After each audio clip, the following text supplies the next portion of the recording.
Magandang araw mga ka-audio. Nagtataka ka ba kung bakit may speaker na maliit pero ang lakas ng bass, samantalang may iba na malaki ang kahon pero parang bitin ng tunog? Ang sagot diyan ay nasa speaker box design. Sa video na ito ipapaliwanag ko ang tatlong pangunahing uri ng speaker box: sealed, ported, at horn. At kung ano ang pagkakaiba nila pagdating sa bass, lakas, laki ng kahon, at kung alin ang bagay sa pangbahay, kotse o pang-event. Ano ba ang speaker box? Ang speaker box ay hindi lang lalagyan ng speaker. Ito ay isang bahagi ng tuning ng tunog. Kinokontrol nito ang lalim ng bass, lakas ng tunog or efficiency, clarity at control ng galaw ng speaker cone. Kaya kahit pareho ang speaker driver, magkaiba ang tunog depende sa klase ng box na ginamit. Sealed box. Unahin natin ang sealed box. Ang sealed box ay saradong kahon. Walang butas, walang port, airtight ang loob. Dahil sarado ito, ang hangin sa loob ay kumikilos na parang spring na kumukontrol sa galaw ng speaker cone. Resulta nito, malinis at kontroladong bass. Accurate at natural ang tunog.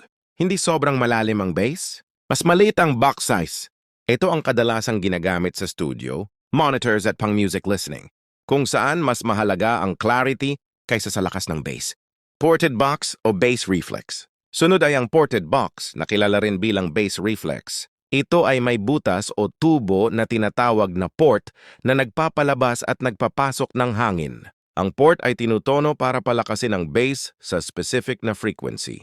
Resulta, mas malalim at mas malakas ang bass. Mas efficient kaysa sealed box. Mas malaki ang kahon. Mas sensitive sa maling design. Ito ang karaniwang ginagamit sa subwoofers, home theater, at car audio dahil mas ramdam ang bass kahit hindi sobrang lakas ng amplifier. Horn box. Ang pangatlo ay ang horn box. Dito ang likod ng speaker ay idinadaan sa isang mahabang folded path o horn bago lumabas ang tunog. Layunin nito ay palakasin ang tunog mechanically, hindi electrically. Resulta, napakataas ng efficiency, malakas kahit maliit ang amplifier. Malayo ang abot ng tunog. Malaki at komplikado ang kahon. Ito ang ginagamit sa professional sound systems, outdoor events, concerts at PA systems. Hindi ito ideal sa maliit na bahay dahil malaki ang kahon at minsan ay masyadong malakas. Ngayon, ikumpara natin ng mas detalyado ang tatlong klase ng speaker, box para mas madali mong mapili ang tama para sa iyo. Bass quality, box type.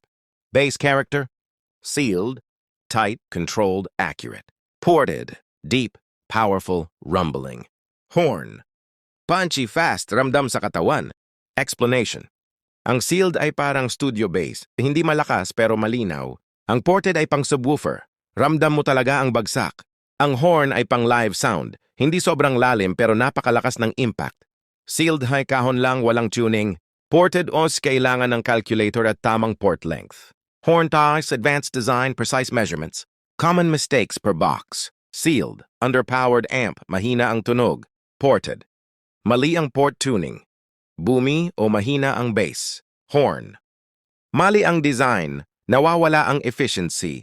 Alin ang dapat mong piliin?